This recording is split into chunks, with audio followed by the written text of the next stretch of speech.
پہلے 2 ماہ بچے کے لیے دودھ ضروری ہے، اور جب 1 ہفتے کے بعد دودھ کے ساتھ ساتھ ان کو خاص خوراک کڈ اسٹارٹر جو کہ اب پاکستان میں دستیاب ہے دیا جاتا ہے تو ان کا وزن تیزی سے بڑھتا ہے۔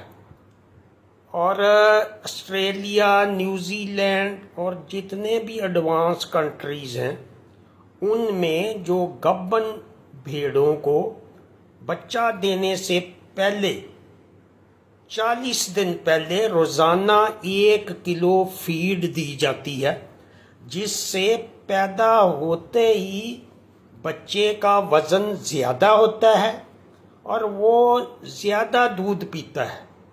4 کلو بچے کے لیے 400 ml دودھ چاہیے اور 5 کلو کے لیے 500 ml روزانہ دودھ کی ضرورت ہے۔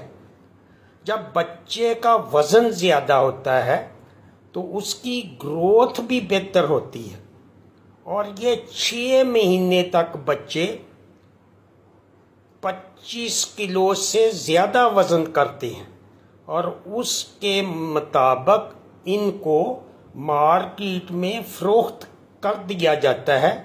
بچوں کو کاف سٹارٹر کے ساتھ ملک ریپلیسر پہ پالا جاتا ہے، جو کہ ان ملکوں میں بہت سستا ہے، جبکہ پاکستان میں ہماری کرنسی کم ہونے کی وجہ سے اس کی قیمت عام دودھ کے برابر ہے۔ آپ عام گھریلو دودھ پہ بھی ان کو وزن کے حساب سے دودھ دے کر پال سکتے ہیں۔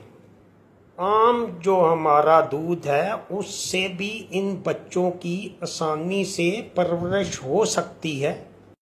گھریلو دودھ ہر دفعہ دودھ پلانے سے پہلے ابال کے ٹھنڈا کر کے نیم گرم حالت میں پلائیں۔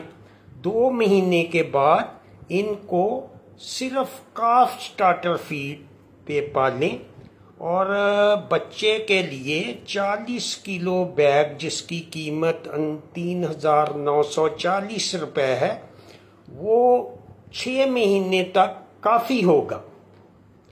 اور اس کے بعد آپ آدھی فیڈ اور آدھا خشک چارہ جب استعمال کریں گے تو اس سے عام جو روایتی طریقے کی سے ان کا وزن دگنا ہوگا اور آپ کو دگنا منافع ہوگا۔ پاکستان میں پہلی دفعہ نیوزی لینڈ، آسٹریلیا کا جدید فارمولہ جس میں اضافی اجزاء شامل کیے گئے ہیں، کمپنی کے ڈیلر سے 100% رزلٹ گارنٹی کے ساتھ دستیاب ہے۔ پاکستان میں پہلی بار 100% رزلٹ کی گارنٹی کے ساتھ